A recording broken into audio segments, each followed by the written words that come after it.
Hey y'all, and welcome to Politibrawl. My name is Brian, and y'all, Donald Trump hasn't just been roasting Biden for his bad presidential policies. He's been roasting him since he was a bad vice president under Barack Obama. And this is just a perfect clip. So why should voters trust you with an immigration overhaul now? Because it made a mistake. It took too long to get it right. It took too long to get it right. I'll be president of the United States, not vice president of the United States. And the fact is, I've made it very clear. Within 100 days, I'm going to send to the United States Congress a pathway to citizenship for over 11 million undocumented people. And all of those so-called dreamers, those DACA kids, they're going to be immediately certified again to be able to stay in this country and put on a path to citizenship. The idea that they are being sent home by this guy, and they want to do that, is they've gone to a country they've never seen before. I can imagine you're 5 years old, your parents are taking you across the Rio Grande River, and it's illegal. And you say, oh no, Mom, leave me here. I'm not going to go with you. They've been here. Many of them are model citizens. Over 20,000 of them are first responders out there taking care of people during this crisis. We owe them. We owe them. President, he had 8 years to do what he said he was going to do. And I've changed without having a specific. We got rid of catch and release. We got rid of a lot of horrible things that they put in and that they lived with. But he had 8 years he was vice president.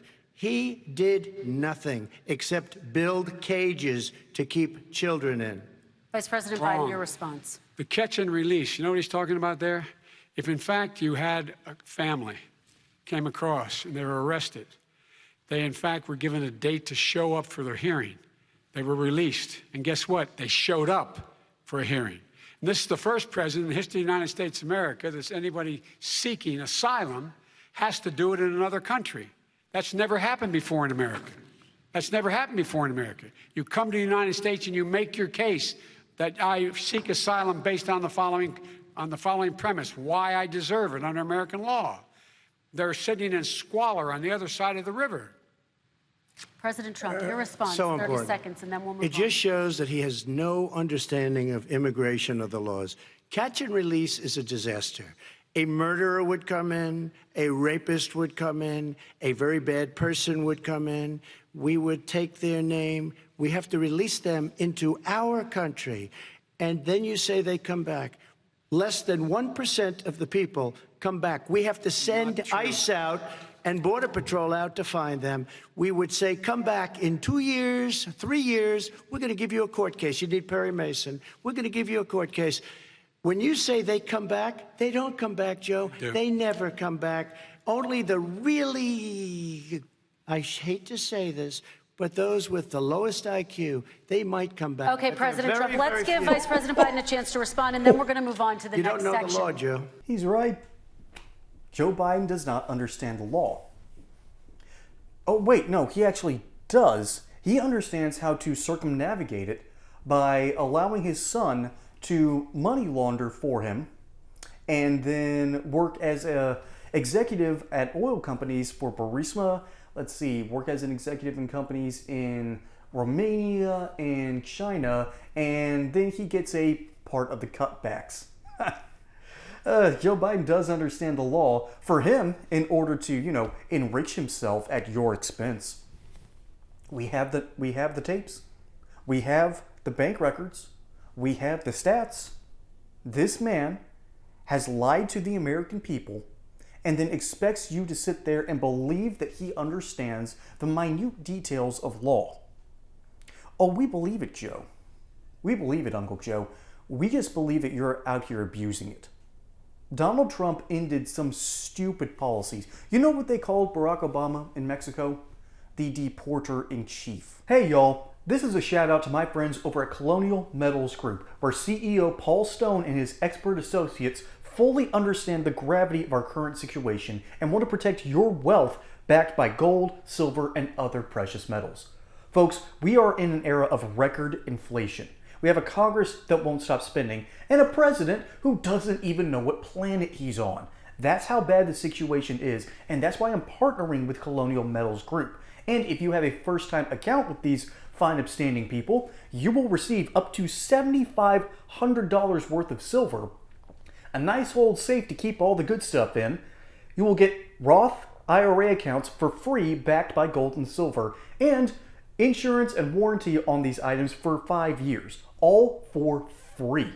So call the number below or check out the link in the description and let CEO Paul Stone and his expert team help you now, because your wealth might evaporate before your very eyes. Protect your wealth, protect your family, protect your future with Colonial Metals Group today.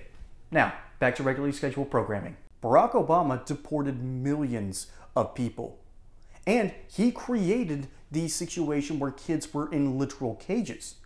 At least Donald Trump listens to the people, and when he realized there was a problem, he ended the problem. What is better? To have a grumbling, annoying brother who says he won't do the chores but ends up doing the chores, or the happy-go-lucky brother who says he'll do the chores and then never does it? One is quite literally Joe Biden, the other is Donald Trump. Which is better? The actually competent sibling or the incompetent one? It is that simple. And y'all, if you go back and watch this clip, I encourage you to watch it again, because the anchor right there at the beginning, when Trump was reminding Joe Biden, who built those cages, Joe? She tries to deflect as fast as possible, because the media, by and large, wants Joe Biden to win, because they are completely and utterly controlled by the left. This is a sad and dark thing to think about, that we live in a country where our media is so corrupt that it tries to pick and choose who is going to win elections. They are going to do their best to pick and choose which stories you can hear. That's why I'm not on a cable news show. That's why I'm on YouTube. YouTube will show you what they think you will like.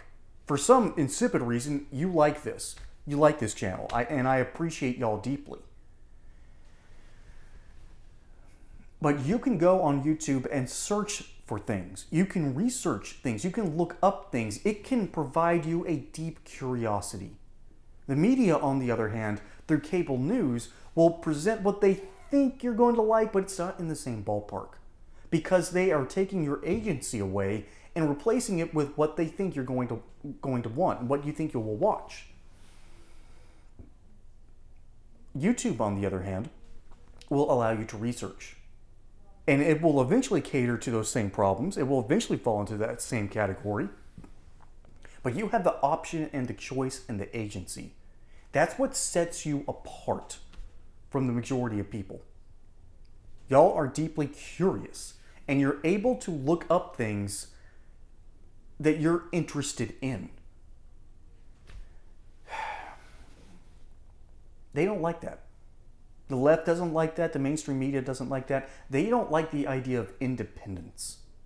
They ultimately think that as a chaotic form of living, when most Americans look at that and go, no, that's just sort of a basic American way to live.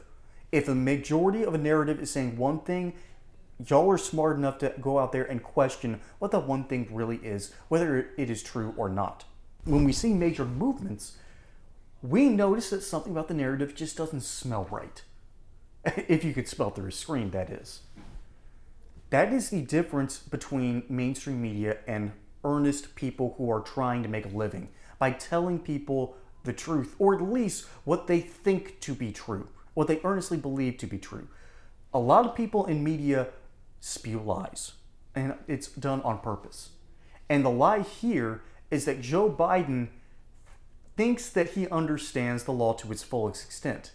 And it's more like he understands how to exploit it rather than use it to benefit you. After all, he's been a politician for nearly 50 years now. You'd think he'd learned something. Well, he did. He learned how to con you. Donald Trump, on the other hand, has learned that if you say the wrong things at the wrong time, you are going to be put under the microscope so heavy that you aren't going to need a 40 times lens in order to see what's going on. That is the difference that we have to face. One guy's been in politics for nearly 50 years and has been responsible for many of our problems. The other guy's been in politics for barely 8 years and is calling out what the problems are. Kind of an easy choice at this point.